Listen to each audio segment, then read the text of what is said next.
ஆண்டவராகிய இயேசு கிறிஸ்துவின் இனிய இன்ப நாமத்திலே உங்களை மீண்டும் ஒரு விசை இந்த வியாழக்கிழமை வேத ஆராய்ச்சி நேரத்திற்கு அன்பாக வரவேற்கிறேன். நாம் தொடர்ந்து பவுலடியார் ரோமாபுரிக்கு எழுதின நிருபத்தை தியானித்துக் கொண்டிருக்கிறோம். நாம் 9 அதிகாரங்களை தியானித்து முடித்து விட்டோம். இப்பொழுது மன்னிக்க வேண்டும், 11 அதிகாரங்களை வாசித்து முடித்து விட்டோம். இப்பொழுது 12வது அதிகாரத்திற்குள்ளாக நாம் கடந்து போக இருக்கிறோம். பிரியமானவர்களே, கர்த்தர் தாமே நம்மோடு தொடர்ந்து பேசும்படியாக நான் ஆண்டவரை நோக்கி யாசிக்கிறேன். உங்கள் வேத புத்தகத்தை தயவு செய்து ரோமர் 12வது அதிகாரத்திற்கு நேராக திருப்பிக் கொள்ளுங்கள். நான் ஏற்கனவே இந்த புத்தகத்தை குறித்த முகவுரையிலே சொன்னபொழுது இந்த புத்தகத்தினுடைய மையம் என்ன என்று நான் சொன்னேன்.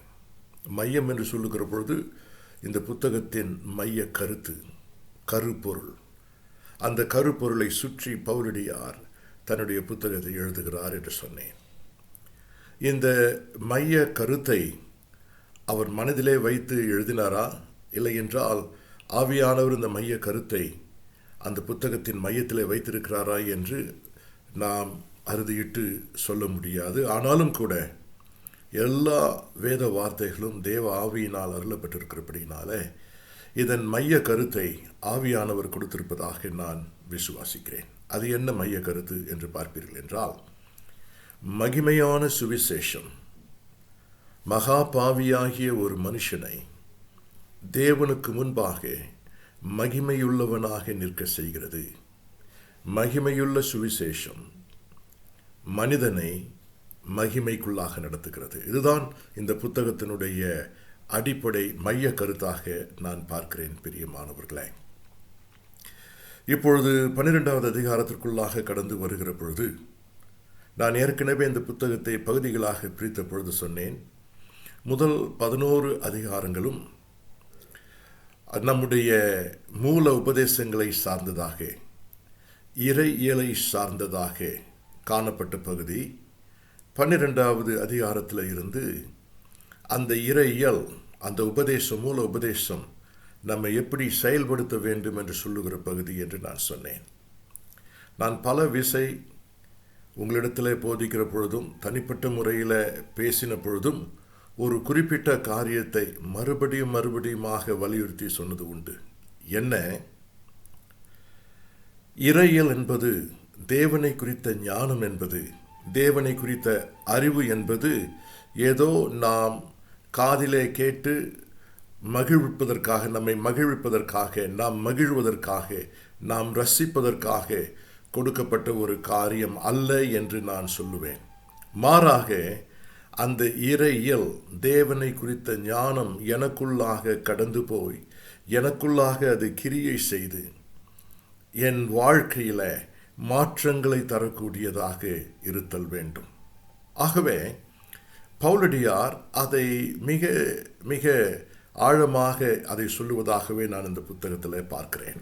சரி, 12வது அதிகாரத்தின் முதல் வசனத்தை நீங்கள் பார்ப்பீர்கள் என்றால், அப்படி இருக்க சகோதரரே, இது இந்த அதிகாரத்திற்கு ஒரு முகவுரையாகவே நான் இந்த முதல் 2 வசனங்களை கருதுகிறேன். அப்படி இருக்க சகோதரரே என்று சொல்லுகிற பொழுது, அது அப்படி இருக்க என்கின்ற வார்த்தைக்கு பின்னாலே இருக்கக்கூடிய சத்துவங்கள் என்ன என்று நாம் அறிய வேண்டும். அதை தான் நாம் 11 அதிகாரங்களிலே பார்த்து விட்டோம். ஆனால் அதை ஞாபகப்படுத்திக் கொள்ள வேண்டும். ஆங்கிலத்திலே therefore என்று ஆரம்பமாகும்.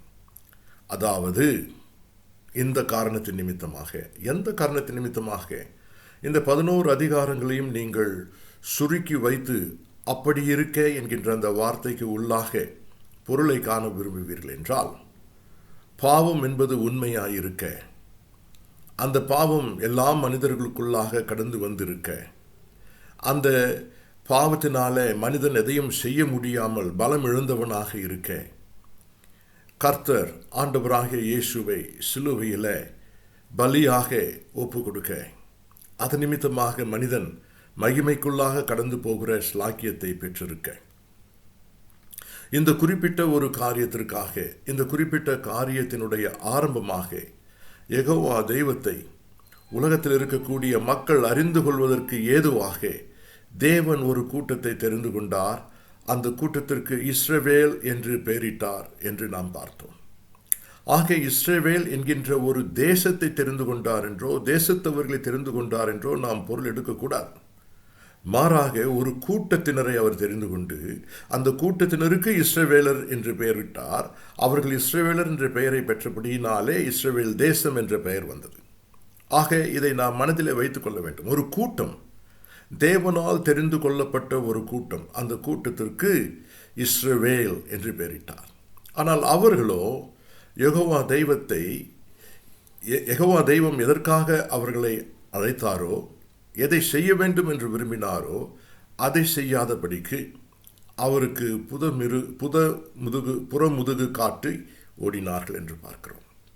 ஆகவே கர்த்தர் கொடுத்த வாய்ப்பை இஸ்ரவேல் மக்கள், அந்த கூட்டத்தினர், தேவனால் தெரிந்து கொள்ளப்பட்ட அந்த கூட்டத்தினர் நிராகரித்து விட்டார்கள். ஆனபடியினாலே கர்த்தருடைய அநாதி திட்டத்தின்படி இப்பொழுது மற்றொரு கூட்டத்தினரை அவர் தெரிந்து கொள்ளுகிறார். புதிய ஏற்பாட்டில் அந்த கூட்டத்தினர் ஆண்டவராகிய இயேசு கிறிஸ்துவின் மரணத்தின் மூலமாக கிடைக்கக்கூடிய ரட்சிப்பை பெற்றவர்கள். இந்த கூட்டத்திற்கும் தேவன் ஒரு பெயரை தருகிறார். என்ன பெயரை தருகிறார் என்று பார்ப்பீர்கள் என்றால், சபை என்கின்ற பெயரை தருகிறார். கர்த்தருடைய சரீரம் என்ற பெயரை தருகிறார். ஆக சபை இல்லை என்றால் கர்த்தருடைய சரீரம் என்று சொல்லுகிற பொழுது ஒரு கட்டிடம் அல்ல, அது ஒரு கூட்டம். எப்படி இஸ்ரவேல் என்கின்ற அந்த பெயர் ஒரு கூட்டத்தை நமக்கு நினைவுபடுத்துகிறதோ, அப்படியாகவே சபை கர்த்தருடைய சரீரம் என்று சொல்லுகிற பொழுது அது ஒரு கூட்டம். அந்த கூட்டத்தின் அடிப்படை யார் என்று பார்ப்பீர்கள் என்றால், இயேசு கிறிஸ்துவின் இரத்தத்தினாலே கழுவப்பட்டவர்கள். ஏன் தெரிந்து கொள்ளப்பட்டார்கள்? அதே காரணத்திற்காக. அதே தெய்வத்தை இந்த பூமியில சாட்சியாய் சொல்வதற்காக தெரிந்து கொண்டார்கள். ஆக இத்தனை காரியங்களும் அந்த வார்த்தை அப்படி இருக்க என்கின்ற அந்த வார்த்தைக்கு பின்னால் இருக்கிறது பிரியமானவர்களே. ஆக அப்படி இருக்க என்கின்ற அந்த வார்த்தையை சுருக்கமாக நீங்கள் மனதிலே பதிய வைக்க வேண்டும் என்றால், இஸ்ரவேல் தேசமாகிய கூட்டத்தினர் சோரம் போன பொழுது, கீழ்ப்படியாமல் போன பொழுது, கர்த்தருடைய சரீரம் என்ற கூட்டமாகிய சபையை தேவன் தெரிந்து கொண்டிருக்கிறார். அதன் நிமித்தமாக இயேசுவானவர் சிலுவையில் மரித்தார். அந்த மரணத்தை நம்பி விசுவாசித்தவர்கள் மன்னிப்பை பெற்றார்கள், ஆவியானவரை பெற்றார்கள், ஆவியானவரின் நிறைவை பெற்றார்கள், ஆவியானவரின் வழிநடத்துதலை பெற்றார்கள். ஆகவே அவர்கள் தேவன் தங்களுக்கு நியமிக்கப்பட்டிருக்கக்கூடிய அந்த திசையை, அந்த நோக்கத்தை நோக்கி போக வேண்டும். இங்கே நான் மிக அழுத்தம் திருத்தமாக சொல்ல விரும்புகிற காரியம் என்னவென்றால், தனிப்பட்ட மனிதனை குறித்து இந்த இடத்துல பவுலடியார் பேசவில்லை, கூட்டத்தினரை குறித்து பேசுகிறார். அதை நாம் ஞாபகத்தில் வைத்துக் கொள்ள வேண்டும். ஒரு கூட்டத்தை குறித்து பேசிக் கொண்டிருக்கிறார், சபையாகிய தேவனுடைய சரீரமாகிய அந்த கூட்டத்தினர். சரி, என்ன செய்ய வேண்டும் என்று சொல்லுகிறார் என்று பார்ப்பீர்கள் என்றால், நீங்கள் உங்கள் சரீரங்களை, இந்த 3 வார்த்தை நீங்கள் பார்க்க வேண்டும். நீங்கள் உங்கள் சரீரங்களை. நாம் ஒருமை பன்மை என்று சொல்லுவோம் அல்லவா? அப்படி பார்ப்பீர்கள் என்றால், நீங்கள் பன்மை, உங்கள் பன்மை, சரீரங்களை பன்மை. ஆக பன்மையில அவர் பேசுகிறபடியினாலே தனிப்பட்ட மனிதனுக்காக இது சொல்லக்கூடிய நேரிடை உபதேசமாக இல்லாதபடிக்கு ஒரு கூட்டத்தினருக்கு சொல்லக்கூடிய உபதேசம். அந்த கூட்டத்தினருக்கு சொல்லக்கூடிய உபதேசத்தை தனிப்பட்ட மனிதன் தனக்கு அபியாசமாக எடுத்துக்கொள்ளலாம். ஆனால் ஒரு கூட்டத்தினருக்கு, விசேஷமாக இந்த இடத்துல ஆண்டவராகிய இயேசு கிறிஸ்துவின் இரத்தத்தினாலே கழுவப்பட்டு ரட்சிக்கப்பட்ட கர்த்தரின் சபையாகிய அவருடைய சரீரத்தில் இருக்கக்கூடிய அந்த கூட்டத்தினருக்கு, நீங்கள் உங்கள் சரீரங்களை, அதை சொல்லி முடித்துவிட்ட பிறகு அடுத்த பகுதியை நீங்கள் பார்க்க வேண்டும். பரிசுத்தமும் தேவனுக்கு பிரியமான ஜீவ பலியாக, ஜீவ பலி என்கின்ற வார்த்தையை நீங்கள் பார்க்க வேண்டும். அந்த ஜீவ பலி இலக்கணத்தில் சொல்ல வேண்டுமே என்றால் எழுவாய் என்று சொல்லுவார்கள். எழுவாய் என்று சொல்லுகிற பொழுது கிரேக்க பாஷையில் அந்த வார்த்தையின் முடிவிலேயே பார்க்கிற பொழுது அது ஒருமையா பன்மையா என்று கண்டுபிடிக்க முடியும். இங்கே இருக்கக்கூடிய ஜீவ பலி என்கின்ற வார்த்தை ஜீவன் பலி என்று 2 வார்த்தைகளினால கிரேக்க மூல பாஷையில் எழுதப்பட்டிருக்கிறது. ஜீவன் ஒருமையில் இருக்கிறது, பலி ஒருமையில் இருக்கிறது. அப்படி என்றால் பன்மையிலே நீங்கள் உங்கள் சரீரங்களை பரிசுத்தமும் தேவனுக்கு பிரியமுமான ஜீவ பலிகளாக என்று சொல்லப்பட்டிருக்குமே என்றால் அது சற்று வித்தியாசமாக இருக்கும். ஜீவ பலி என்று சொல்லுகிற பொழுது ஆண்டவருடைய எண்ணத்தில் இருக்கக்கூடியது ஒருமை. அந்த ஒருமை நான் சபை என்று கருதுகிறேன். ஆக இந்த திட்டம் அப்படி இருக்க, அதாவது இஸ்ரவேலருடைய கூட்டத்தினருக்கு கொடுக்கப்பட்ட அந்த பணியை அவர்கள் நிறைவேற்றாமல் இருக்கிற பொழுது, சோரம் போன பொழுது, கீழ்ப்படியாமல் போன பொழுது, இப்பொழுது என்னால் தெரிந்து கொள்ளப்பட்ட என்னுடைய சரீரமாகிய தேவனுடைய சபை ஆகிய இந்த சபை ஜீவ பலியாக தன்னை ஒப்புக் கொடுக்க வேண்டும். சபை தன்னை ஜீவ பலியாக ஒப்புக் கொடுக்க வேண்டும். ஆக இந்த முதல் வசனமே நமக்கு சொல்லுகின்ற காரியம், இஸ்ரவேல் ஜனங்கள் செய்யாத ஒரு காரியத்தை நம்மை பார்த்து கர்த்தர் செய்யும்படியாக மிக அழகாக அழைப்பை தருகிறார். என்ன? சபையே, கிறிஸ்தவ சமுதாயமே, நீ ஜீவ பலியாக ஒப்புக் கொடுக்க வேண்டும். சபை, அது எந்த சபையாக இருந்தாலும் சரி, அது எந்த பாகுபாடு உள்ள சபையாக டினாமினேஷனாக இருந்தாலும் சரி, சிறிய சபையோ பெரிய சபையோ, இல்லை என்றால் வீடுகளிலே கூடுகிற சபையோ, இல்லை என்றால் பெரிய பெரிய ஆடிட்டோரியங்களில் பெரிய பெரிய திறந்தவெளி மைதானத்தில் கூடுகின்ற சபைகளாக இருந்தாலும் சரி, தேவனுடைய பார்வையிலே சபை என்றால் அதற்குரிய வியாக்கியானம் அந்த சபை தன்னை ஜீவ பலியாக ஒப்புக் கொடுக்கப்பட்டிருக்க வேண்டும். ஜீவ பலி என்று சொல்லுகிற பொழுதே செத்துப்போனே என்ற வார்த்தை அதற்கு எதிர்மறையாக இருப்பதை பார்ப்போம். சபைகள் எவ்வளவு பெரியது, எவ்வளவு ஆர்ப்பாட்டமாக இருக்கிறது, எவ்வளவு வசதிகள் இருக்கிறது, என்னவெல்லாம் அங்கே நடக்கிறது, அவைகள் முக்கியம் அல்ல. பெரிய மாணவர்களே, அந்த சபை ஜீவனோடு இருக்கிறதா, ஜீவன் இல்லாமல் இருக்கிறதா? சபை ஜீவ பலியாக ஒப்பு கொடுக்கப்பட வேண்டும். ஏன்? கர்த்தர் சபையை தன்னுடைய திட்டத்திற்காக தெரிந்து கொண்டிருக்கிறார். அதையும் எப்படி சொல்லுகிறார் என்று பாருங்கள். தேவனுடைய இரக்கங்களை முன்னிட்டு உங்களை வேண்டிக் கொள்ளுகிறேன். தேவனுடைய இரக்கம்தான் இஸ்ரவேல் ஜனங்களுக்கும் காண்பிக்கப்பட்டது. எப்பொழுது இஸ்ரவேல் என்ற பெயரை யாக்கோபுக்கு தேவன் கொடுத்தாரோ அந்த நாளிலே இருந்து அவனுடைய சந்ததி முழுமையுமாக தேவனுடைய இரக்கம், தேவனுடைய இரக்கம், தேவனுடைய இரக்கம், அந்த தேவனுடைய இரக்கத்தை விசேஷமாக மோசே 40 ஆண்டுகள் வனாந்தரத்தில் வழிநடத்தின பொழுது அந்த தேவனுடைய இரக்கத்தின் பூரணத்துவத்தை நாம் அங்கே பார்க்க முடியும். பிரியமானவர்களே, அதே இரக்கம்தான் இன்றைக்கும் நமக்கு தேவன் காண்பித்துக் கொண்டிருக்கிறார். நாம் ஜீவ பலியாக, சபைகள் ஜீவ பலியாக மாற வேண்டும் என்றால் அந்த சபையில் இருக்கக்கூடிய விசுவாசிகள் தங்களை ஜீவ பலியாக ஒப்புக் கொடுத்தல் வேண்டும். ஆக சபை, அந்த சபை ஜீவ பலியாக கொடுக்கப்பட வேண்டும். அதை சொல்லி முடித்துவிட்டு தான் சொல்லுகிறார், இதுவே நீங்கள் செய்யத்தக்க புத்தியுள்ள ஆராதனை. ஆராதனை என்கின்ற வார்த்தை அங்கே வருகிற பொழுது மன்னிக்க வேண்டும், நாம் எல்லாம் நினைக்கக்கூடிய காரியம் ஏதோ பாடுவது, பிரசங்கம் செய்வது, ஞாயிற்றுக்கிழமை ஆராதனை என்கின்ற ஒரு எண்ணம் நமக்கு வரும். ஆனால் அதை இந்த இடத்துல பவுலடியார் சொல்லவில்லை. பவுலடியார் சொல்லுகின்ற காரியம், ஆராதனை என்பது தேவனுக்கு செய்கின்ற சேவை. அதுதான் புத்தியுள்ள சேவை. எதை செய்தாலும் சரி, அழகாக கரங்களை தட்டி உற்சாகமாக கம்பீரமாக பாடுவதற்கு சிலருக்கு நல்ல குரல் வளம் இருக்கிறது.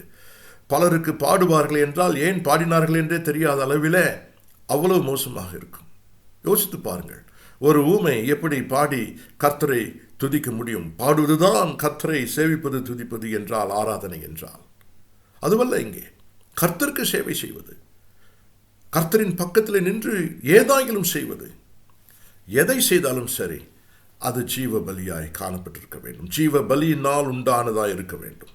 சபை ஜீவ பலியாக தன்னை ஒப்பு கொடுத்திருக்க வேண்டும் தேவனுடைய ஊழியத்திற்கு என்று சொல்லுகிறார். அதை சொல்லி முடித்துவிட்டு அடுத்ததாக ஒவ்வொரு காரியமாக சொல்ல ஆரம்பிக்கிறார். 2வது வசனத்தில் இருந்து எப்படி? நான் இங்கே ஒரு சிறிய இடைவெளியை விட்டு ஒரு காரியத்தை உங்களுக்கு சொல்ல ஆசைப்படுகிறேன். சபை என்று சொன்னால் என்ன? சபை என்று சொன்னால் மக்களின் கூட்டம். மக்களின் கூட்டம் என்று சொல்லுகிற பொழுது அதை கற்பனையிலே சற்று யோசித்து பாருங்கள். உங்கள் குடும்பம் ஒரு கூட்டம். நீங்கள், உங்கள் துணை, உங்கள் பிள்ளைகள், உங்களோடு உடன் பிறந்தவர்கள், உங்கள் துணையின் உடன் பிறந்தவர்கள், இப்படி ஒரு கூட்டத்தை நீங்கள் யோசித்து பார்ப்பீர்கள் என்றால் ஏறக்குறைய ஒரு 10 பேர் வருகிறார்கள் என்று வைத்துக் கொள்ளுங்கள்.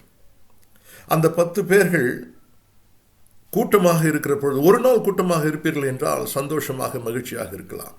ஆனால் கூட்டமாகவே வாழ வேண்டும் என்றால் அங்கே எத்தனை விதமான குழப்பங்கள், எத்தனை விதமான போராட்டங்கள் வரும் என்று சற்று யோசித்து பாருங்கள்.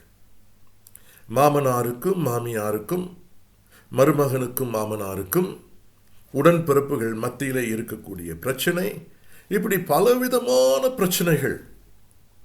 அந்த பலவிதமான பிரச்சனைகள் வருகிறதே ஏன் என்று கேட்கிற பொழுது அங்கே நம்முடைய தனிப்பட்ட மனிதர்களுடைய இயல், நான் யார், என்னுடைய பர்சனாலிட்டி, என்னுடைய தனித்தன்மை, இவைகளெல்லாம் ஒருவருக்கு மாறாக மற்றொருவரிடத்தில் இருக்கிறபடியினால அங்கே போராட்டம் வருகிறது, குழப்பம் வருகிறது, ஒற்றுமையின்மை வருகிறது. இது குடும்பம் என்கின்ற ஒரு சிறிய கூட்டத்திலேயே காணப்படுமே என்றால், சபை என்று சொல்லுகிற பொழுது, கர்த்தருடைய சரீரம் என்று சொல்லுகிற பொழுது, விசுவாசிகளின் கூட்டம் என்று சொல்லுகிற பொழுது, அவர்கள் விசுவாசிகளாக இருந்தாலும் கூட அங்கே குழப்பம் வருவதற்கு வாய்ப்பு இருக்கிறதா? இருக்கிறது. போராட்டங்கள் வருவதற்கு வாய்ப்பு இருக்கிறதா? இருக்கிறது. பிரச்சனைகள் வருவதற்கு வாய்ப்பு இருக்கிறதா? இருக்கிறது. அப்படி என்றால் இப்பேற்பட்ட பிரச்சனைகள், போராட்டங்கள் இவைகளெல்லாம் வருகின்ற வேளையில் அதனுடைய விளைவாக என்ன ஏற்படுமே என்றால் சபை சாட்சியற்றதாக மாறும். சபை மன்னிக்க வேண்டும், சபை சாட்சியற்றதாக மாறுமே என்றால் அதனுடைய பொருள் என்ன? சபை ஜீவனற்றதாக மாறுகிறது. ஆனால் பவுலடியார் சொல்லுகிற ஆலோசனை என்ன? ஜீவ பலியாக உங்களை நீங்கள் ஒப்புக் கொடுக்க வேண்டும். ஆகவே இப்பொழுது பவுலடியார் 2வது வசனத்தில் இருந்து சில ஆலோசனைகளை கொடுக்கிறார்.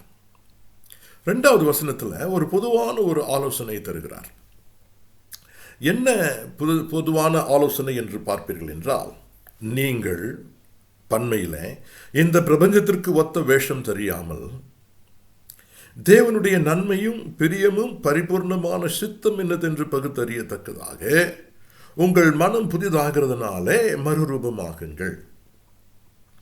இந்த 2வது வசனத்தினுடைய மைய கருத்து, 2வது வசனத்தினுடைய மைய கருத்து என்னவென்றால், தேவனுடைய பரிபூர்ண சித்தம் என்னதென்று.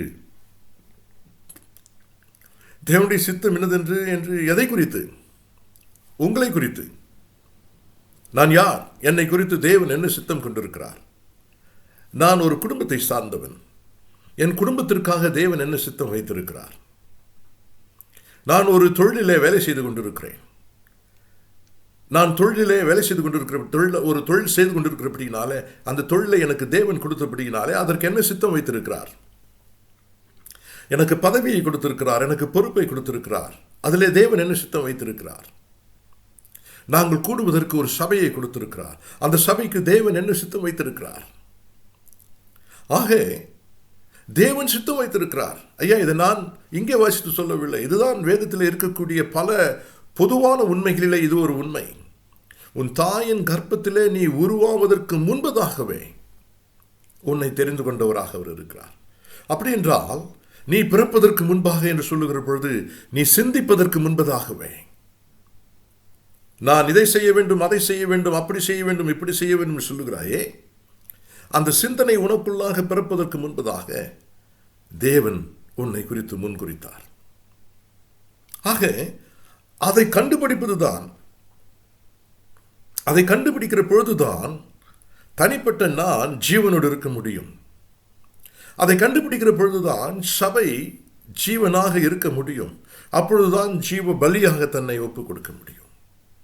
அதற்கு என்ன சொல்லுகிறார் என்றால், 2 காரியங்கள். ஆங்கிலத்தில் டூ என்று சொல்லுவார்கள், டூ நாட் என்று சொல்லுவார்கள். இங்கே தேவனுடைய சித்தத்தை அறிவதற்கு டூ நாட்டும் டூம், செய்யும் செய்யக்கூடாது என்று 2 காரியங்களை சொல்லுகிறார். முதலாவதாக என்ன செய்யக்கூடாது என்று சொல்லுகிறார் என்றால், வேஷம் தெரியாமல்.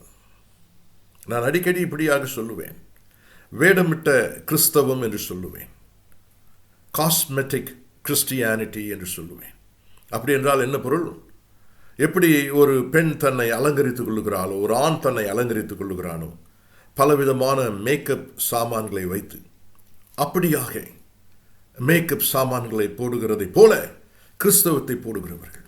இன்றைக்கு பெங்களூரில் இருக்கக்கூடிய மிகவும் சாதாரணமாய் காணப்படக்கூடிய காஸ்மெட்டிக் என்ன தெரியுங்களா? மேக்கப் சாமான் என்ன தெரியுங்களா? நான் எந்த சபைக்கு போகிறேன், நான் எந்த சபைக்கு போகிறேன், அந்த சபையின் பெயரை சொல்லுவதிலேயே ஒரு பெருமை. அது ஒரு காஸ்மெட்டிக்குங்க. அழிஞ்சு போயிடும்.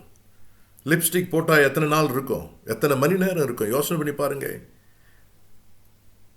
என்னதான் நீங்கள் பவுடரு, க்ரீமு, வாஷிங்கு, அது இது ப்ளீச்சிங் என்னென்னமோ பண்ணி போனால் கூட உங்கள் ஒரிஜினல் கலர் வந்துடும் இல்லைங்களா? நான் இந்த சபைக்கு போகிறேன், அது ஒரு காஸ்மெட்டிக்.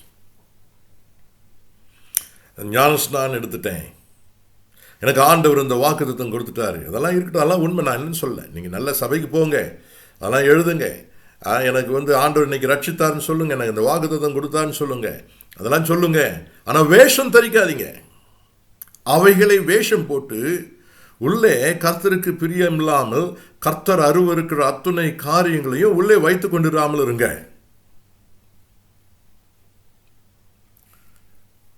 பல ஆண்டுகளுக்கு முன்பதாக நான் அறிந்த ஒரு சகோதரன் அரசாங்கத்தில் மிகப்பெரிய உத்தியோகத்தில் காணப்படுவார்.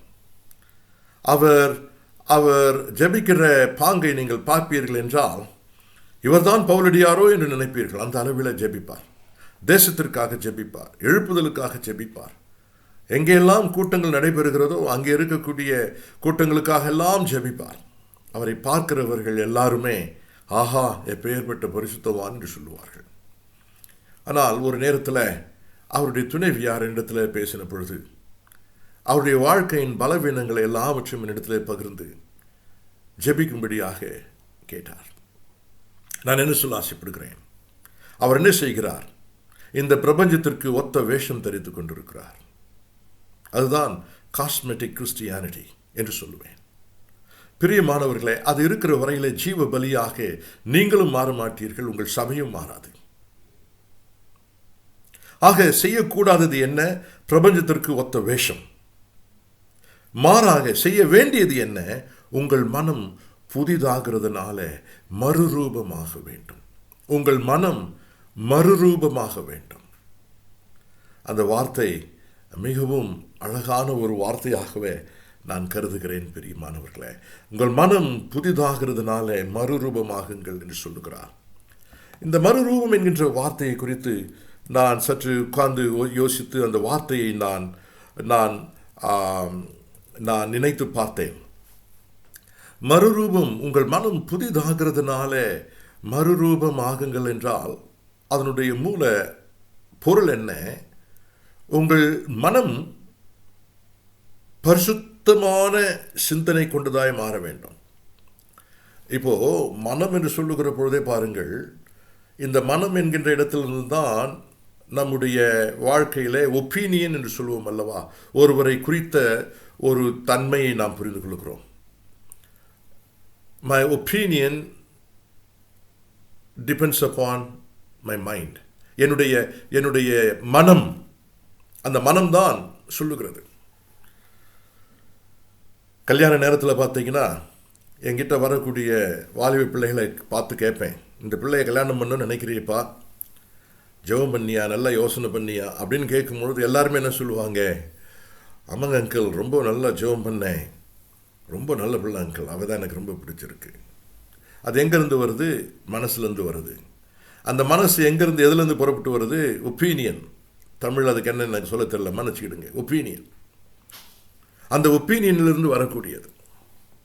சரி, அந்த அந்த ஒப்பீனியன் எதை சார்ந்து இருக்கிறது என்று பார்க்க வேண்டும். அந்த ஒப்பீனியன் எதை சார்ந்து இருக்குன்னு பார்க்க வேணும். பொண்ணு சிவப்பா இருக்கா, எடுப்பா இருக்கா, அழகா இருக்கா, கை நிறைய சம்பாதிக்கிறா, பாருங்க, அது அடிப்படையாக இருக்கிறது. அந்த அந்த அந்த அடிப்படையிலிருந்து வரக்கூடிய ஒப்பீனியன், அந்த ஒப்பீனியனை உருவாக்கக்கூடிய மனம் என்ன சொல்லுகிறது? அந்த பெண்ணை கல்யாணம் பண்ணிக்கிடலாம். பிறகு நான் ஏன் இந்த பெண்ணை கல்யாணம் பண்ணேன்னு வந்து அழுறாங்க. ஏன்? உன் மனம் புதிதாகவில்லை, உன் மனம் பரிசுத்தமாகவில்லை. அந்த புதிதாகிறதுனாலே, அந்த புதிதாகுதல் என்று சொல்லுகிற வார்த்தைக்கு பொருள் பரிசுத்தம். உன்னுடைய மனம் பரிசுத்தமான சிந்தனைகள், உன் மனம் பரிசுத்தமான சிந்தனைகளாக இருக்குமே என்றால் உன்னுடைய ஒப்பீனியன்கள் எல்லாம் பரிசுத்தமாக இருக்கும். உன்னுடைய ஒப்பீனியன்கள் எல்லாம் பரிசுத்தமாக இருக்குமே என்றால் நீ எடுக்கின்ற முடிவுகள், அந்த முடிவுகளின் விளைவுகள் எல்லாம் பரிசுத்தமாக இருக்கும். இதை செய்யாதே, இதை செய். இதை சபையில் இருக்கக்கூடிய மக்களுக்கு, விசுவாசிகளுக்கு ஒரு பொதுவான எச்சரிப்பாக, இதை செய்யக்கூடாது, இதை செய்ய வேண்டும். வேஷம் போடாதே, உன் மனம் புதிதாகட்டும். இது ஆரம்ப பொதுவான ஒரு ஆலோசனையாக பவுலடியார் இந்த முகவுரையிலே முதல் 2 வசனத்தை நான் முகவுரையாக எடுத்துக்கொள்ள ஆசைப்படுகிறேன். இப்படி இருக்க உங்களை தேவன் தெரிந்து கொண்டிருக்கிறபடினால நீங்கள் தேவனுடைய சித்தத்தை அறிந்தாக வேண்டும். தேவனுடைய சித்தத்தை நீங்கள் அறிய வேண்டும் என்றால் வேஷம் போடுவதை விடுங்கள். உங்கள் மனம் புதிதாய் இருக்க வேண்டும். உங்கள் மனம் பரிசுத்தமானதாக இருக்க வேண்டும். பரிசுத்தமானதை சிந்திப்பதற்கும் முடிவெடுப்பதற்கும் உங்கள் மனதை நீங்கள் மாற்ற வேண்டும் என்று சொல்லுகிறார். பிரியமானவர்களை, அதை சொல்லி முடித்துவிட்டு இப்பொழுது அடுத்த பகுதிக்குள்ளாக கடந்து போகிறார். 3வது வசனத்திலே போகிற பொழுது அதுவும் ஏறக்குறைய எல்லாருக்கும் கொடுக்க வேண்டிய ஒரு வார்த்தையாக நான் நினைக்கிறேன். ஆனால் அங்கே இருக்கக்கூடிய வார்த்தைகளில் ஒரு சில புது தன்மைகளை பார்க்கிறபடினாலே சற்று வித்தியாசமான தலைப்பிலே நான் சொல்ல ஆசைப்படுகிறேன். இப்பொழுது சபை என்று வைத்துக்கொள்வோம். நம்முடைய சபை கால்வரி கிரேஸ் பைபிள் சபை. நம்முடைய சபையில் இருக்கக்கூடிய மக்கள் என்று நீங்கள் பார்ப்பீர்கள் என்றால், நான் தனிப்பட்ட ஒரு மனிதன்,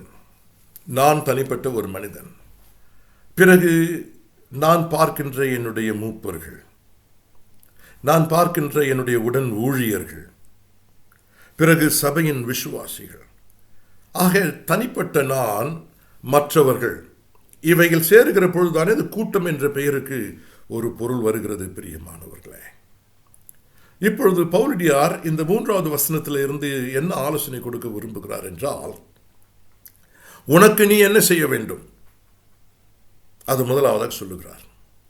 பிறகு மற்றவர்களுக்கு நீ என்ன செய்ய வேண்டும். மற்றவர்கள் என்று சொல்லுகிற பொழுது நான் சுற்றி பார்க்கிற வேளையில் பல வித்தியாசமான மக்கள் இருக்கிறார்கள். என்னை 100க்கு 100 நம்புகிறவர்கள், என்னை 100க்கு 100 கனப்படுத்துகிறவர்கள் இருக்கிறார்கள். இல்லை என்றால் என்னிடத்திலே குறை கண்டுபிடிப்பவர்களும் இருக்கிறார்கள். ஏன், எனக்கு தீமை செய்கிறவர்களும் இருப்பார்கள். இதுதான் சபை. சபை என்று சொல்லுகிற பொழுது அது ஒரு ஆஸ்பத்திரிக்கு சமமாக இருக்கும். எப்படி ஆஸ்பத்திரியிலே வியாதியஸ்தர்கள் வருகிறார்களோ சபையிலே பலவீனர்கள் வருவார்கள். சபை பரிசுத்த சபை என்று சொல்லுகிற பொழுது பலவீனர்களை பரிசுத்தப்படுத்துகிற சபை, பரிசுத்தத்திற்குள்ளாக நடத்துகிற சபை. என் அருமையான தேவனுடைய பிள்ளைகளை, அந்த அழைப்பு எனக்கு இருக்கிறபடினால என்னை நேசிக்கிறவர்கள், எனக்கு பக்கபலமாக இருக்கிறவர்கள், என்னை எதிர்ப்பவர்கள், என்னை குறை சொல்லுபவர்கள், இவர்கள் எல்லாரும் சபைக்குள் இருக்கிறபடினால இவர்கள் அத்தனை பேரையும் ஜீவ பலியாக ஒப்பு கொடுப்பது என்பது எனக்கு வந்த கடமை. அதே விதமாக உங்கள் ஒவ்வொருவருக்கும், நீங்கள் யாராக இருந்தாலும் சரி, சபையிலே எவ்வளவு முக்கியம் கொண்டவர்களாக இருந்தாலும் சரி, எந்த ஒரு விதமான காரியத்தை செய்கிறவர்களாக இருந்தாலும் சரி, உங்கள் சபை ஜீவ பலியாக ஒப்பு கொடுப்பதற்கு உங்களுக்கு பொறுப்பு இருக்கிறது. அந்த பொறுப்பு எங்கே ஆரம்பமாகிறது என்றால், முதலாவதாக நீங்கள் உங்களுக்கு என்ன செய்து கொள்ள வேண்டும். பிறகு அப்படியாக மற்றவர்களுக்கு நான் என்ன செய்ய வேண்டும் என்று யோசிக்க வேண்டும். இப்பொழுது 3வது வசனத்திற்குள்ளாக கடந்து வருகிற பொழுது, நான் எனக்கு நான் என்ன செய்ய வேண்டும்? அல்லாமலும் பவுலடியார் சொல்லுகிறார், எனக்கு அருளப்பட்ட கிருபையினாலே நான் சொல்லுகிறதாவது, உங்களில் எவனாகிலும், அந்த எவனாகிலும் என்கின்ற வார்த்தை மொத்தமாக எல்லாரையும் பார்த்து சொல்லாதபடி, உங்களில் எவனாகிலும், உங்களில் எவன் என்று சொல்லுகிற பொழுது அது ஒரு தனிப்பட்ட மனுஷனை நோக்கி போகிறது. உங்களில் எவனாகிலும் தன்னை குறித்து எண்ண வேண்டியதற்கு மிஞ்சி எண்ணாமல் அவனவன் தேவன் பகிர்ந்த விசுவாச அளவின்படியே தெளிந்த எண்ணமுள்ளவனாய் இருக்க வேண்டும். இது ஒருமையிலே வருகின்ற வார்த்தை. தெளிந்த எண்ணம் உள்ளவனாய், ஒருமையிலே. தெளிந்த எண்ணம் உள்ளவர்களாய் என்று இல்லை, தெளிந்த எண்ணம் உள்ளவனாய். அப்போ நான் என் சபையில, என் சபை ஜீவ பலியாக ஒப்பு கொடுக்கப்பட வேண்டுமே என்றால், நான் என்னை ஜீவ பலியாக ஒப்பு கொடுக்க வேண்டுமே என்றால், மற்றவர்கள் ஜீவ பலியாக ஒப்பு கொடுக்க வேண்டுமே என்றால், அது என்னிலே ஆரம்பமாகிறது. எனக்கு தெளிந்த எண்ணம் உள்ளவனாய் நான் காணப்பட வேண்டும். இந்த தெளிந்த எண்ணம் என்று சொல்லுகிறது எதை சார்ந்து இருக்கிறது என்றால், தேவன் பகிர்ந்த விசுவாச அளவின்படியே. அப்படி என்றால் ஒவ்வொருவனுக்கும் ஒரு அளவு இருக்கிறது. ஒவ்வொருவனுக்கும் ஒவ்வொரு அளவு இருக்கிறது. நான் ஏறக்குறைய 1.5 வருடங்களுக்கு முன்பதாக மிகவும் உடல் சுகபீனமாய் இருந்த பொழுது நான் ஆஸ்பத்திரியில் அனுமதிக்கப்பட்டிருந்தேன். ஏறக்குறைய 25 கிலோகிராம்ஸ் என்னுடைய உடல் சரீரத்தில் இருந்த எடை குறைந்து விட்டது. அதன் விளைவாக நான் நிற்பதற்கு கூட பலம் இல்லாதவனாக காணப்பட்டேன். பிறகு ஆஸ்பத்திரியிலிருந்து வெளியில் வந்த பிறகு நான் ஒவ்வொரு முறை போகிற பொழுதும் என்னை எடை பார்ப்பார்கள் ஆஸ்பத்திரியில். ஏனென்றால் என் எடை கூடுகிறதா என்று. அப்படி பார்க்கிற பொழுது முதலிலே ஒரு சில வாரங்கள் என்னுடைய எடை உயரவே இல்லை. மருத்துவருக்கும் அதை குறித்த கவலை இருந்தது, என் மனைவிக்கும் அதை குறித்த கவலை இருந்தது, ஏன் என்னுடைய எடை கூடவில்லை என்று. பிறகு அது கூட ஆரம்பித்தது. எனக்கு எடை கூடி இருக்கிறதா கூடவில்லையா இவைகளெல்லாம் காண்பிப்பதற்கு அங்கே எடை மெஷின் இருக்கிறது. அந்த எடை மெஷின் மேலே போய் நான் நிற்கிற பொழுது என்னுடைய எடையை அந்த மெஷின் காண்பிக்கிறது. பிரியமானவர்களே, இப்பொழுது பவுலடியார் இங்கே என்ன சொல்லுகிறார் என்றால், நீங்களே உங்களுடைய எடை மெஷினாக காணப்பட வேண்டும். நீங்கள் யார்? நீங்கள் யார்? உண்மையில் நீங்கள் யார்? இது எதை சார்ந்து நாம் பார்க்க வேண்டும் என்றால், மேக்கப் போட்டுக்கொண்டு போய் கண்ணாடி முன்னால் நின்றால் நான் அழகாக இருப்பேன். ஆனால் அது என்னுடைய அழகு அல்ல, அது மேக்கப் சாமான் கொடுத்த அழகு. அந்த மேக்கப் சாமான் கொடுத்த அழகிலே நான் திருப்தி அடைவேனே என்றால் உண்மையில் நான் அழகில்லை. நான் யார்? நான் யார்? நான் யார்? சரி, அடுத்ததாக தெளிந்த புத்தியை உள்ளவனாய், தெளிந்த எண்ணம் உள்ளவனாய் இருக்க வேண்டும் என்று போடப்பட்டிருக்கிறதே. அது என்ன தெளிந்த எண்ணம்? நான் அதை குறித்து மிகவும் ஆழமாக யோசித்து பார்த்தேன். என்ன அதனுடைய பொருள் என்ன? தெளிந்த எண்ணம் என்றால் என்ன? தெளிந்த எண்ணம் என்றால் நான் யார் என்பதை உணரக்கூடிய தெளிவான அறிவு. சரி, இப்படி உதாரணமாக நான் சொல்லுகிறேன். இப்பொழுது சபையில் இருக்கக்கூடிய விசுவாசிகளிடத்தில் கடந்து போய் உங்கள் பாஸ்டர் எப்படி இருக்கிறார், எப்படிப்பட்டவர் என்று கேட்பார்கள் என்றால் எல்லாரும் ஏறக்குறைய நல்ல விதமான பதிலை சொல்லுவார்கள் என்று நான் கருதுகிறேன். உயர்வான வார்த்தைகளை சொல்லுவார்கள் என்று கருதுகிறேன்.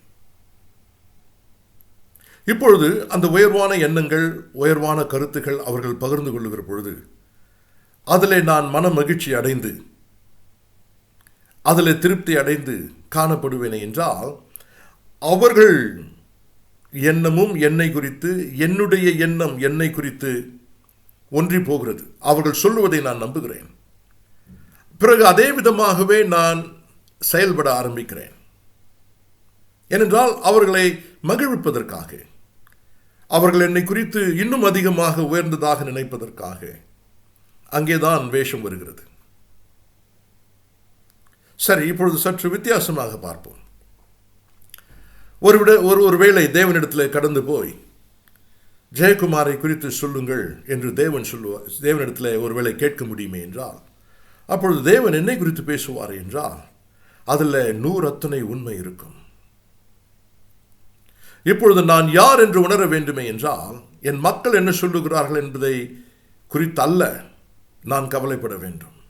என் தேவன் என்னை குறித்து என்ன சொல்லுகிறார், அதுதான் இங்கே தெளிந்த புத்தி. தேவன் என்னை குறித்து என்ன சொல்லுகிறாரோ அதே அளவில் நான் என்னை குறித்து நினைக்க வேண்டும். அதுதான் தெளிந்த புத்தி. அந்த தெளிந்த புத்தி என்கின்ற வார்த்தைக்கு இருக்கக்கூடிய கிரேக்க பதத்தை நான் பார்த்து நான் மிகவும் ஆச்சரியப்பட்டேன். என்ன போடப்பட்டிருக்கிறது என்றால், சொப்ரானியோ என்று போடப்பட்டிருக்கிறது. நான் அதை குறித்து சற்று ஆராய்ச்சி செய்து பார்த்தேன். பூரணமாக என்னால் செய்ய முடியவில்லை. ஆனால் நான் யூகிக்கிறேன், லத்தீன் பாஷையில் இருக்கக்கூடிய சுப்ரானோ, நாம் ஆங்கிலத்தில் பாடுகிற பொழுது சுப்ரானோ, டெனர், பேஸ் இப்படியெல்லாம் சொல்லி பாடுகிறோம் அல்லவா? அந்த சுப்ரானோ என்கின்ற அந்த வார்த்தை லத்தீன் பாஷையிலிருந்து வந்த வார்த்தை. அந்த லத்தீன் பாஷைக்கு எங்கிருந்து வந்தது என்று நான் யோசித்து பார்க்கிற பொழுது நிச்சயமாக நான் நினைக்கிறேன் அது இந்த கிரேக்க பாஷையிலிருந்து வந்திருக்கலாம். இல்லை என்றால் லத்தீன் பாஷையினுடைய வெளிப்பாடாக கிரேக்க பாஷையில் இந்த வார்த்தை வந்திருக்கலாம். ஆக இது எதை சொல்லுகிறது என்றால், சுப்ரானோ. சுப்ரானோ என்கின்ற அந்த வார்த்தைக்கு பொருள் என்னவென்றால், அப்படியே இசைந்து போடுவது. சில நேரங்களில் பார்த்தீங்கன்னா சிலர் பாட அவங்களுக்கெல்லாம் பாடணும்னு ஆசை இருக்கும், பாட வருவார்கள். ஆனால் அந்த இசைக்கு ஏற்ற அந்த தொனி அவர்களுக்கு பாட முடியாது. அதை ஆங்கிலத்தில் டிஸ்கார்ட் என்று சொல்லுவார்கள். டிஸ்கார்ட் என்றால் என்ன? வாத்தியம் ஒரு விதமாய் போய் கொண்டிருக்கிறது, அந்த தாளத்திற்கு ஏற்றாக பாடுவது கிடையாது, அந்த சுதிக்கு ஏற்றாக பாடுவது கிடையாது. ஆக தாளம், சுதி இவைகளெல்லாம் மறந்துவிட்டு இவர்கள் தனியாக பாடுவார்கள், இசை தனியாக இயங்கும். அது சரி அல்ல. அது இரண்டும் சேருகிற பொழுது அங்கே ஏற்படுகின்ற ஒரு அழகான ராகம். அது வர வேண்டுமே என்றால் என்ன? சேர வேண்டும், சுதி சேர வேண்டும், தாளம் சேர வேண்டும். இப்பொழுது நான் என்னை குறித்து யோசித்து பார்க்க வேண்டும் என்றால், மற்றவர்கள் என்ன சொல்லுகிறார்கள் என்பதை நான் அதிகமாக நினைவு கூறுவேன் என்றால் நான் இன்னும் வேஷதாரியாக மாறுவேன். என்னை குறித்து என் தேவன் என்ன சொல்லுகிறார், என் தேவன் என்ன சொல்லுகிறாரோ, என் தேவன் என்ன சொல்லுகிறாரோ. உண்மையிலேயே மனம் திரும்புதல் என்கின்ற வார்த்தை நாம் அதிகமாக உபயோகப்படுத்தும் அல்லவா? அந்த மனம் திரும்புதல் என்கின்ற வார்த்தைக்கு வியாகியானம் புரியும் அளவில் கொடுக்க வேண்டுமே என்றால், என் ஆண்டவர் என்ன சொல்லுகிறாரோ அந்த சொல்லுவதையெல்லாம் நான் கேட்டு, ஆமாண்டவரே நீ சொல்லுவது சரி, நீ சொல்லுவது சரி என்று நான் அறிக்கை இடுகிற பொழுது, ஆண்டவர் சொல்லுவதையெல்லாம் கேட்டு ஆமாண்டவரே ஆமாண்டவரே நீ சொல்லுவது சரி என்று நான் அறிக்கை இடுகிற பொழுது அதன் விளைவாக ஏற்படக்கூடிய மனம் திரும்புதல் உண்மையான மனம் திரும்புதல். நீ இப்படியா இருக்கிறாய், நீ இப்படியா இருக்கிறாய் என்று சொல்லுகிற பொழுது ஆமாண்டவரே ஆமாண்டவரே நீ சொல்வது சரி என்று நான் அறிக்கையிடுகிறேனே, அங்கே புறப்படுவதுதான் உண்மையான மனம் திரும்புதல். ஆக என்னை குறித்து ஆண்டவர் சொல்லுகிறார், நீ ஜீவ பலியாக மாற வேண்டுமே என்றால், மற்றவர்களை ஜீவ பலிகளாக நீ மாற்ற வேண்டுமே என்றால், உன் சபையை நீ ஜீவ பலியாக மாற்ற முயற்சிப்பாய் என்றால், முதலாவதாக உனக்கு தெளிந்த எண்ணம் இருக்க வேண்டும். தேவன் உன்னை எப்படியாக நியமித்தார், எதற்காக அழைத்தார், எப்படி உருவாக்கினார், எப்படி உருவாக்கி கொண்டிருக்கிறாய், ஆனால் நீ இப்பொழுது எப்படி இருக்கிறாய், அதை நீ யோசித்து தெரிந்து, இதுதான் நான், இப்படிதான் நான் இருக்க வேண்டும் என்று தேவன் என்னை குறித்து வைத்திருந்தார், நான் இப்படியாக இருந்து கொண்டிருக்கிறேன், ஆகவே மனம் திரும்புகிறேன். இதுதான் ஒவ்வொரு விசுவாசியும் முதலாவதாக தன்னை குறித்து நினைக்கிற பொழுது, இப்படி தெளிந்த எண்ணம் உள்ளவனாக மாறுகிற பொழுது, தேவனுடைய சித்தத்திற்கு ஏற்ற தெளிந்த எண்ணம் உள்ளவனாக அவன் மாறுகிற பொழுது, அங்கே மாயமாலமாகிய அந்த வேஷம் வராது. எப்பொழுது வேஷம் வருமே என்றால், என் தேவன் என்ன சொல்லுகிறார் என்னை குறித்து என்பதை நான் உதாசீனப்படுத்திவிட்டு மற்றவர்கள் என்னை குறித்து என்ன சொல்லுகிறார்கள் என்பதை என்னுடைய தலையிலே வைத்து நான் அதை தியானிக்கிற வேளையிலே நான் இன்னும் அதிகமாக வேஷம் போடுகிறவனாக மாறிவிடுகிறேன். பிரியமானவர்களே, சரி, அடுத்ததாக என்ன சொல்லுகிறார் என்று நாம் கடந்து போய் பார்ப்போம். 4வது வசனத்தில் இருந்து 10வது வசனம் முடிய இருக்கக்கூடிய பகுதியில், நீ உன்னை ஜீவபலியாக ஒப்பு கொடுத்து உன் சபை மக்களையும் ஜீவ பலிகளாக ஒப்பு கொடுக்க வைத்து உன் சபையே ஜீவ பலியாக ஒப்பு கொடுப்பதற்கு அந்த ஒரு முயற்சியிலே நீ இறங்குவாய் என்றால் நீ உனக்கு என்ன செய்ய வேண்டும்? இப்பொழுது அடுத்த சக விசுவாசிகளுக்கு நீ என்ன செய்ய வேண்டும் என்று ஒன்றின் பின் ஒன்றாக அவர் சொல்லுவதை நான் உங்களுக்கு முன்பாக கொண்டு வந்து வைக்க ஆசைப்படுகிறேன். ஏனெனில் நமக்கு ஒரே சரீரத்தில் அநேக அவயவங்கள் இருந்தும் எல்லா அவயவங்களுக்கும் ஒரே தொழில் இராதது போல அநேகராகிய நாமும் கிறிஸ்துவுக்குள் ஒரே சரீரமாயிருக்க ஒருவருக்கு ஒருவர் அவயவங்களாயிருக்கிறோம். இது மிகவும் ஆழமான ஒரு பிலாசபி என்று நான் சொல்லுவேன், தத்துவம் என்று சொல்லுவேன். பாருங்கள், அநேகராகிய நாமும் கிறிஸ்துவுக்குள் ஒரே சரீரமாயிருக்க ஒருவருக்கு ஒருவர் அவயவங்களாயிருக்கிறோம். இதை சாதாரணமாக நாம் எப்படி புரிந்து கொள்கிறோம் என்றால், என் சரீரத்தில் இருக்கக்கூடிய அவயவங்கள் என்று சொல்லுகிறேன். என் சரீரத்தை நான் முழுமையமாக பார்த்து என் அவயவங்கள் என்று சொல்லுகிற பொழுது இந்த அவயவங்கள் இந்த சரீரத்திற்காக, இந்த சரீரத்தோடு இணைந்த அவயவங்கள் என்று சொல்லுகிறேன். பவுலடியார் என்ன சொல்லுகிறார் என்றால், அது சரி, ஆனால் அதைவிட முக்கியம் என்னவென்றால் உன் ஒவ்வொரு அவயவங்களும் மற்றொரு அவயவத்திற்கு அவயவமாய் இருக்கிறது. அவயவம் என்று சொல்லுகிற பொழுது ஒரு தொண்டு செய்கின்ற, உதவி செய்கின்ற, பக்கபலமாய் நிற்கின்ற, பாதுகாக்கின்ற,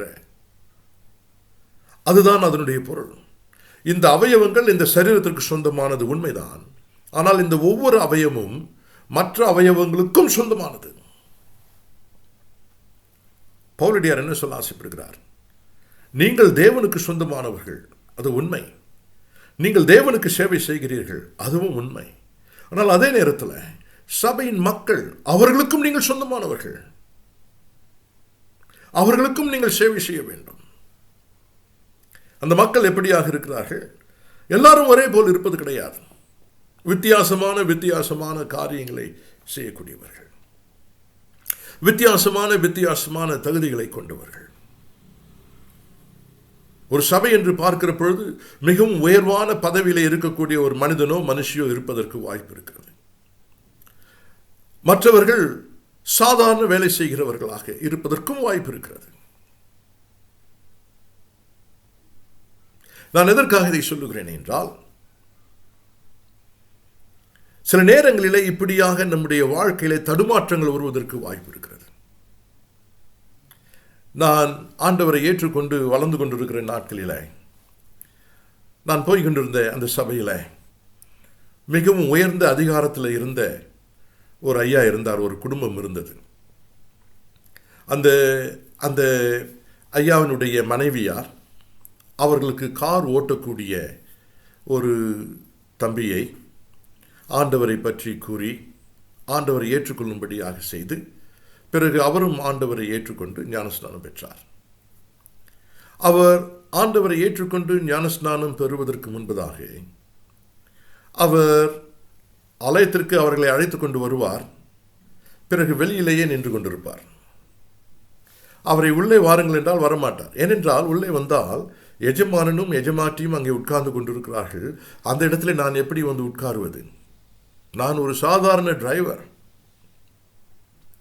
ஒருவேளை அவர்கள் அப்படியாக உத்தரவு சொல்லியிருந்தார்களோ என்னவோ எனக்கு தெரியாது. ஆனால் அவர் ஆண்டவரை ஏற்றுக்கொண்ட பிறகு சபையினுடைய விசுவாசியாக அவர் மாறுகிற பொழுது அவரை ஒரு விசை நான் பார்த்து, ஏன் இங்கே நின்று கொண்டிருக்கிறீர்கள், உள்ளே வந்து உட்காருங்கள் என்று சொன்னேன். அவர் வர சம்மதிக்கவில்லை. பிறகு கட்டாயப்படுத்தி உள்ளே அழைத்து கொண்டு வந்தேன். கடைசி பெஞ்சிலே உட்கார்ந்து கொண்டிருந்தார். அதுவும் பயத்தோடு உட்கார்ந்து கொண்டிருந்தார். பிறகு எப்பொழுதும் வருவார், கடைசி பெஞ்சிலே உட்காருவார். அவர் முன்னால் வரமாட்டார், முன்னால் வர தயங்குவார். காரணம் என்ன? எஜமானன். எனக்கு தெரியாது அவர்கள் அப்படியாக உத்தரவு போட்டிருந்தார்கள், எனக்கு தெரியாது. ஐயா, திருச்சபை என்று சொல்லுகிற பொழுது எஜமானனும் இருப்பான், அந்த எஜமானனுக்கு வேலை செய்கிற சாதாரண ஒரு மனிதனும் இருப்பான். இதை உதாரணமாக சொல்ல வேண்டும் என்றால், பிலிப்பு பட்டணத்து சபையில் லீதியாலும் இருந்தால் அந்த லீதியாளிடத்தில் வேலை செய்கிற பெண்ணும் அங்கே இருக்கிறாள் என்று பார்க்கிறோம். ஆக சபை என்பது வித்தியாசமான மக்கள் கொண்ட சபை. பவுலடியார் சொல்லுகிறது, நான் எப்படி தேவனுக்கு சேவை செய்ய வேண்டும் என்று காத்திருக்கிறேனோ அப்படியாகவே நான் மற்றவர்களுக்கும் சேவை செய்ய வேண்டும். ஏனென்றால் இந்த அவயவம் இந்த சரீரத்திற்கு சொந்தம், அதே நேரத்தில் இந்த அவயவம் இந்த அவயவத்திற்கும் சொந்தமாக இருக்கிறது. இந்த அவயவம் இந்த அவயவத்தை பாதுகாக்க வேண்டும். இது நாம் எல்லாரும் தெரிந்து கொள்ள வேண்டிய முதல் அவசியமாக இருக்கிறது. பிரியமானவர்களே, சபை ஜீவ பலியாக ஒப்பு கொடுக்கப்பட வேண்டுமே என்றால் நாம் ஒருவருக்கு ஒருவர் சார்ந்தவர்களாக, அதே நேரத்தில் ஒருவரை ஒருவர் பாதுகாக்கிறவர்களாக, ஒருவரை ஒருவர் போஷிக்கிறவர்களாக காணப்பட வேண்டும். உன் சபையில் ஒரு தனிப்பட்ட மனிதன் பலவீனத்தில் விழுந்து விட்டான், உன் சபையிலே ஒரு மனிதன் பாவத்தில் விழுந்து விட்டான். விசுவாசியாக இருக்கக்கூடிய நீ ஒரு சரீரம் மற்றொரு சரீரத்திற்கு சொந்தம் என்று நினைப்பாய் என்றால் என்ன செய்ய வேண்டும்? ஓடுவாய், காப்பாற்றுவாய். அந்த மனிதனை அவமானப்படுத்த மாட்டாய், அந்த மனிதனை குறைவாய் பார்க்க மாட்டாய். அவன் வாழ்க்கையிலே தவறு நடந்தது, அவனை உயர்த்த வேண்டும், அவனை தூக்க வேண்டும். இன்றைக்கு எத்தனை விசுவாசிகளுடைய வாழ்க்கையில பாவம் நுழைந்து வருகிற பொழுது, அந்த பாவத்திற்கு அவர்கள் பலிகளாக மாறுகிற பொழுது மற்ற விசுவாசிகள் எல்லாரும் அவரை விட்டு தூரமாய் பார்ப்பதை பார்க்கிறேன். நல்ல சமாரியனின் கதைகளை பார்க்கிற பொழுது எப்படி ஆசாரியன் அங்கே காயப்பட்டு கிடந்தவனை விட்டு விட்டு தூரமாய் கடந்து போனானோ அப்படியாய் போகிற மக்கள். உன் சபை ஜீவ பலியாக ஒப்புக் கொடுக்க வேண்டும் என்றால் சபையின் விசுவாசிகள் ஜீவ பலியாக ஒப்புக் கொடுக்கப்பட வேண்டும். அவர்கள் ஜீவ பலிகளாக ஒப்புக் கொடுக்கப்பட வேண்டும் என்றால் அவர்களுக்குள்ளாக இருக்கக்கூடிய பலவீனங்களை தாங்கக்கூடிய மற்றொரு விசுவாசி புறப்பட்டு வர வேண்டும், தூக்க வேண்டும், கை கொடுக்க வேண்டும். இன்றைக்கு குறைவாக இருப்பதை நான் பார்க்கிறேன் பிரியமானவர்களே.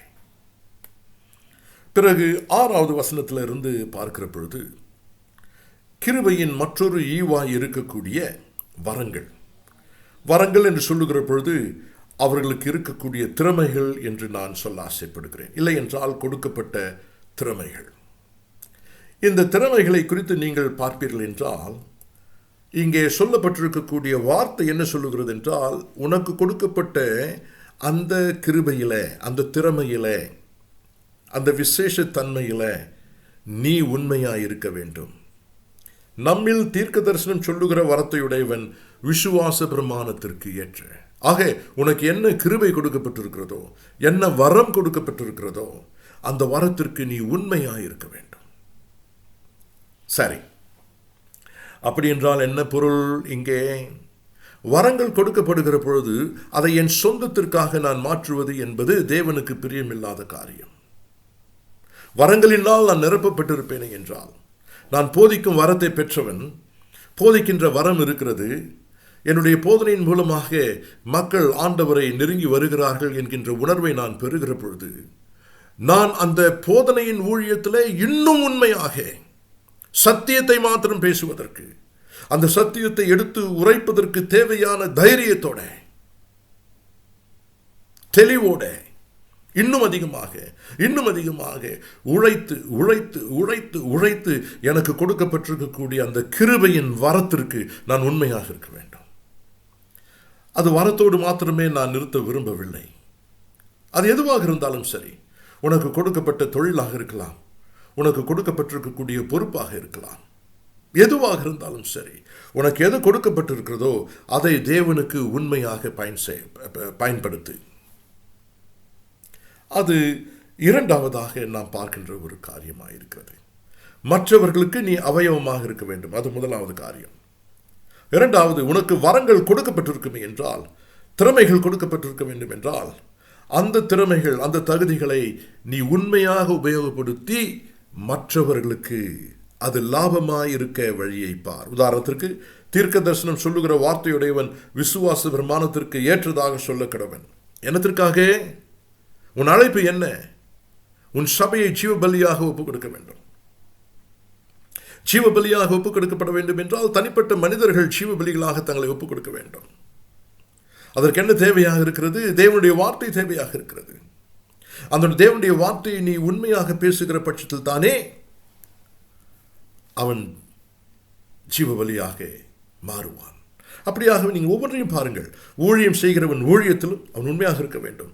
போதிக்கிறவன் போதிக்கிறதிலும் அவன் உண்மையாக இருக்க வேண்டும். புத்தி சொல்லுகிறவன் புத்தி சொல்லுகிறதில் தரித்திருக்க கடவன். எல்லாவற்றினுடைய எல்லா விதமான கிருபையின் வரங்களை பார்ப்பீர்கள் என்றால், அந்த கிருபையின் வரத்தின் லாபத்தை பெறுகிறவர்கள் மற்றவர்கள். அந்த மற்றவர்கள் அந்த லாபத்தை பெற வேண்டும் என்றால், உனக்கு கொடுக்கப்பட்டிருக்கக்கூடிய கிருபையின் வரத்தை நீ உண்மையாக உத்தமமாக உபயோகப்படுத்த வேண்டும். முதலாவது என்ன சொல்லுகிறார்? நீ சபையின் அவயவம், அதே நேரத்தில் மற்ற அவயவங்களுக்கும் நீ அவயவம். இரண்டாவதாக என்ன சொல்லுகிறார்? நீ மற்றவர்களுக்கு உனக்கு கொடுக்கப்பட்டிருக்க கிருபையின் மூலமாக உண்மையாக ஊழியம் செய்ய வேண்டும். வரங்கள் உனக்காக, உன்னுடைய சுய லாபத்திற்காக, உன்னுடைய சுய மேன்மைக்காக, உன்னை பெரிதாக காட்டிக்கொள்வதற்காக கொடுக்கப்பட்டது அல்ல. உனக்கு கொடுக்கப்பட்டிருக்கக்கூடிய வரங்கள், நான் அடிக்கடி இப்படியாக நினைப்பேன் பிரியமானவர்களே. அப்படி நினைக்கிற பொழுதெல்லாம் எனக்குள்ளாக கண்ணீர் புறப்பட்டு வரும். தேவனுடைய சமூகத்தில் நான் அவரை ஸ்தோத்திரிப்பேன். ஏன்? நான் இறையில் படித்தேன். கர்த்தர் எனக்கு பெரிய ஆசீர்வாதத்தை கொடுத்தார். அநேக ஆண்டுகள் அநேகருடைய போதனையிலே நான் போதிக்கப்பட்டேன். என்னோடு அநேகர் இருந்தார்கள், என்னோடு அநேகர் படித்தார்கள். ஆனால் அவர்களையெல்லாம் கர்த்தர் இன்றைக்கு என்னை உபயோகப்படுத்துவதை போல உபயோகப்படுத்தவில்லையே. ஒருவேளை நான் கடினமாக உழைத்திருக்கலாம், படித்திருக்கலாம். ஆனால் அதற்கும் மேலாக இது கிருபையின் வரம். எனக்கு கொடுக்கப்பட்டிருக்கக்கூடிய ஊழியம், எனக்கு கொடுக்கப்பட்டிருக்கக்கூடிய நண்பர்கள், எனக்கு கொடுக்கப்பட்டிருக்கக்கூடிய சபை, இவைகளெல்லாம் கிருபையின் ஊழியம், கிருபையின் வரம். இவைகள் எனக்கு கொடுக்கப்பட்டது, ஆனால் எனக்கு சொந்தமானதல்ல, என் மேன்மைக்காக அல்ல. எனக்கு கொடுக்கப்பட்டது. ஏனென்றால் நான் சபையை ஜீவ பலியாக ஒப்புக் கொடுப்பதற்காக அழைக்கப்பட்டிருக்கிறேன்.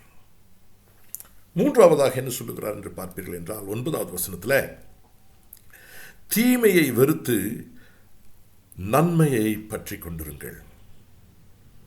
தீமையை வெறுத்து நன்மையை பற்றி கொண்டிருங்கள். சரி, அது எப்படி சாத்தியமாகும் என்று பார்ப்பீர்கள் என்றால், 9வது வசனத்தில், உங்கள் அன்பு மாயமற்றதாக இருக்க வேண்டும். அந்த வேஷம் என்று சொன்னார் அல்லவா, வேஷம் போடக்கூடாது என்று. அதே போன்றுதான் இங்கே உங்கள் அன்பிலே வேஷம் போடாதீர்கள். கட்டி அணைப்பது, கையை கொடுப்பது, சிரிப்பது, சாப்பாடு கொடுப்பது, சாப்பாடு போடுவது, ஐ லவ் யூ என்று சொல்லுவது, இவைகள் மாய்மாலமாக இருப்பதற்கு வாய்ப்பு இருக்கிறது. இவைகள் எல்லாம் மாய்மாலம் என்று நான் சொல்லவில்லை. இவைகள் மாய்மாலமாக இருப்பதற்கு வாய்ப்பு இருக்கிறது. நான் அறிந்த ஒரு குறிப்பிட்ட சகோதரன் எவ்வளவு வேதனையும் வலியும் நிந்தையும் தர முடியுமோ அவ்வளவும் கொடுத்தவர். ஆனால் எப்பொழுதும் என்னை பார்க்கிற பொழுதெல்லாம், நான் உங்களுக்காக ஜெபிக்கிறேன் என்று சொல்லுவார். நானும் சரி என்று ஏற்றுக்கொள்வேன்.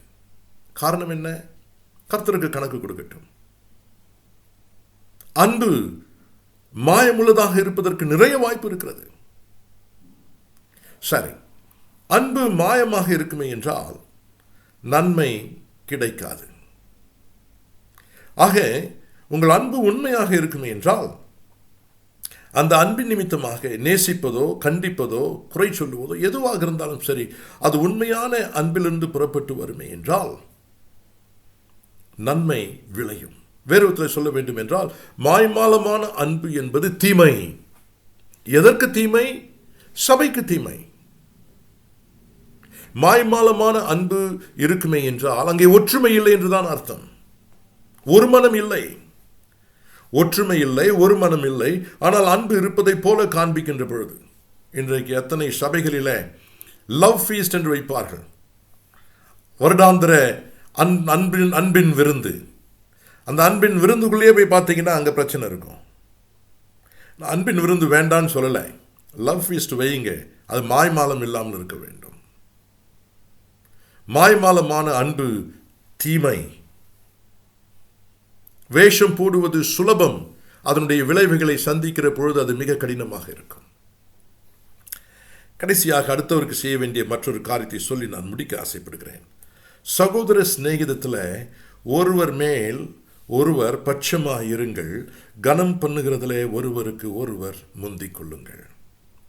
சபையில் நீங்கள் ஜீவ பலியாக மற்றவர்களை நடத்த வேண்டும் என்று நினைப்பீர்கள் என்றால் சகோதர சிநேகம்,